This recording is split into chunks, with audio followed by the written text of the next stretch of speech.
Lieutenant Colonel Vindman, did you discuss the July 25th phone call with anyone outside the White House on July 25th or the 26th? And if so, with whom? Yes, I did. My core function is to coordinate U.S. government policy, interagency policy, and I spoke to 2 individuals with regards to providing some sort of readout of the call. 2 individuals that were not in the White House? Not in the White House, cleared U.S. government officials with appropriate need to know. And what agencies were these officials with? Department of State, Deputy Assistant Secretary George Kent, who is responsible for the portfolio Eastern Europe, including Ukraine, and an individual from the office of an individual in the intelligence community. As you know, the intelligence community has 17 different agencies. What agency was this individual from? If I could interject here, we don't want to use these proceedings. It's our time, I know, Mr. Chair. but we need to protect the whistleblower. Please stop. I want to make sure that there's no effort to out the whistleblower through the use of these proceedings. If the witness has a good faith belief that this may reveal the identity of the whistleblower, that is not the purpose that we are here for, and I want to advise the witness accordingly. Mr. Vindman, you testified in your deposition that you did not know the whistleblower.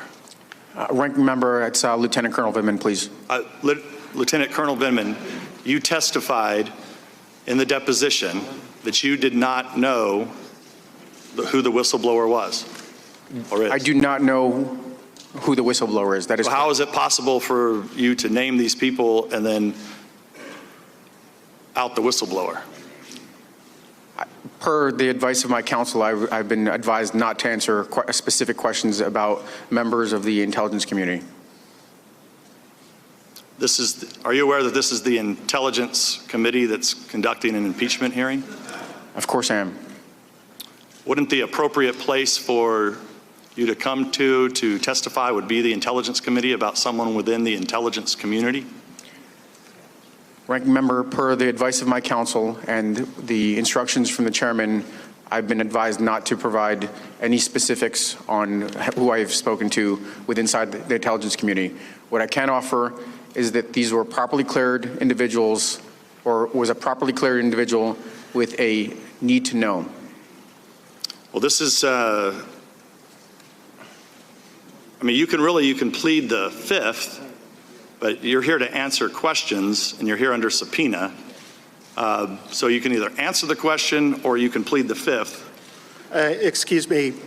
On behalf of my client, we are following the rule of the committee, the rule of the chair with regard to this issue, and this does not call for an answer that is invoking the 5th or any theoretical issue like that. We're following the ruling of the chair. Counselor, what ruling is that? If I could interject, counsel is correct. Whistleblower has the right, statutory right to anonymity. These proceedings will not be used to out the whistleblower. And I've advised my client accordingly, and he's going to follow the ruling of the chair. If there's an alternative or you want to work something out with the chair, that's up to you, Mr. Nunes. Well, we've attempted to subpoena the whistleblower to sit for a deposition. The chair has tabled that motion and then has been unwilling to recognize those motions over the last few days of this impeachment inquisition process. Well, that I'll go to Mr. Castor. Hey there, I'm Chris Hayes from MSNBC. Thanks for watching MSNBC on YouTube. If you want to keep up to date with the videos we're putting out, you can click subscribe just below me or click over on this list to see lots of other great videos.